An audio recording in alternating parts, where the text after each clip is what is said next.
Okay, now it's the new. Now we're on Yud Aleph, Sukkah Yud Aleph.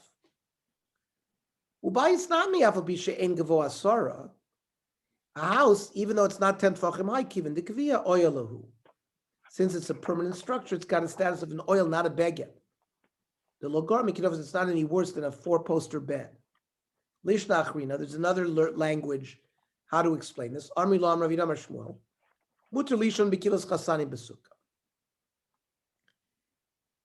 You're allowed to sleep under a canopy of a chassan, which is a two-poster, like a triangle. It doesn't serve as a chatzitza between you and the sukkah. Why? Lefi shein lagag, it doesn't have a roof.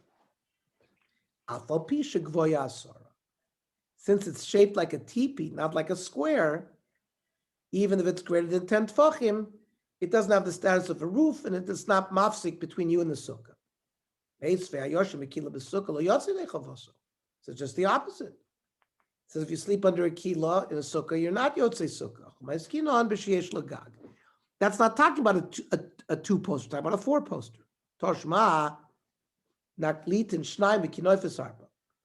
Naklitin is two posts. Kinoifis is four posts. Pierce agabi kinoifis, you spread a sheet over the four posts psula because it's a gag. Agabi naklitin ksheva. On the two posts where it's just like a triangle, it's kosher. As long as these posts are within 10 tefachim of the bed, implying which is against what Shmuel learned.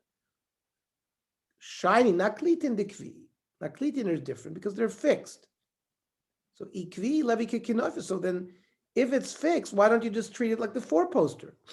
So legabi kinofis lo kvi. When you compare it to a four-poster bed, it's not considered kavua. But lagabi kila, regarding this tent overlying the chassan's bed, it's enough of a structure that it's kvi. Darsh Rabbi Ravuna muter lishon bekila. You're allowed to sleep in this kila. Ava b'sheyesh lagag, even if it has a roof. Ava b'shegvoya asara. And even though it's 10 tvachim, k'man Rabbi Yehuda, the Omar, la'asi oil roy u'mevatel oil kva. A sukkah in regards to a kilo would be considered an oil kva, and this is an oil aroy, and it doesn't mevatel the oil kva. This time, when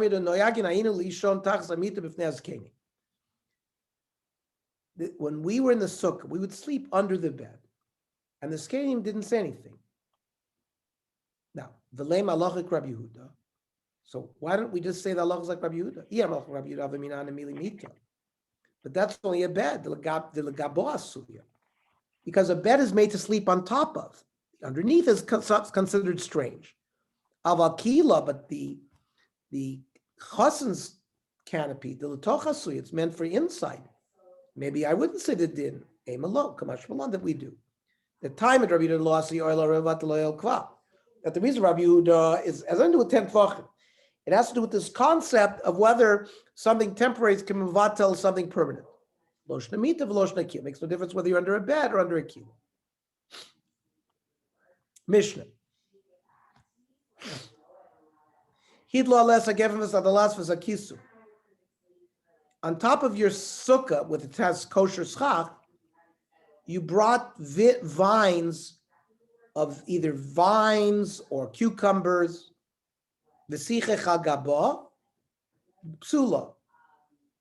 But if it was mavatal by kosher schach, osher katzir, if you cut it, so it's not connected to the ground, kshem. Zakla kosher makabel tuma, something that's a kli, it's not makabel tuma. Ve'en gidulam haaretz, it doesn't grow from the ground. Ein mesachach in bo, we don't use it as chach. Kol davar shein makabel tuma doesn't have tuma v'gidulam haaretz. It's from the ground, mesachach in bo, you can use it for schach. Yosef Rav Yosef kamed Ravuna v'Yosef v'Kama. O shekatzit son ksheva. That which we said in the Mishnah, that if you cut the vines, it's kosher. The Omar Rav tzarech l'nanei. It's not enough to cut it.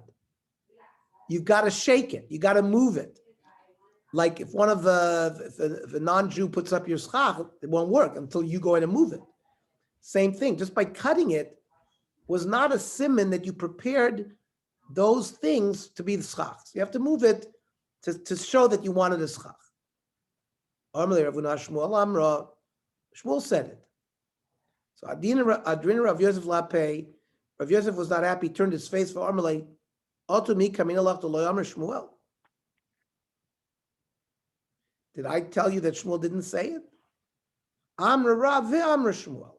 Both Rav and Shmuel said it. Amalei Ravuna. Ravuna says, you didn't understand me. Hochi coming along. The Shmuel Amra v'Loi Rav. Only Shmuel said it, not Rav. The Rav Achshuri Michshur.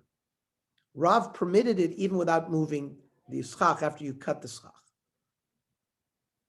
Kihad Rav Amram Chasid, I'll show you how. Kihad Rav Amram Chasid Ramot Chelta LePerzuma Di Inshe Besi.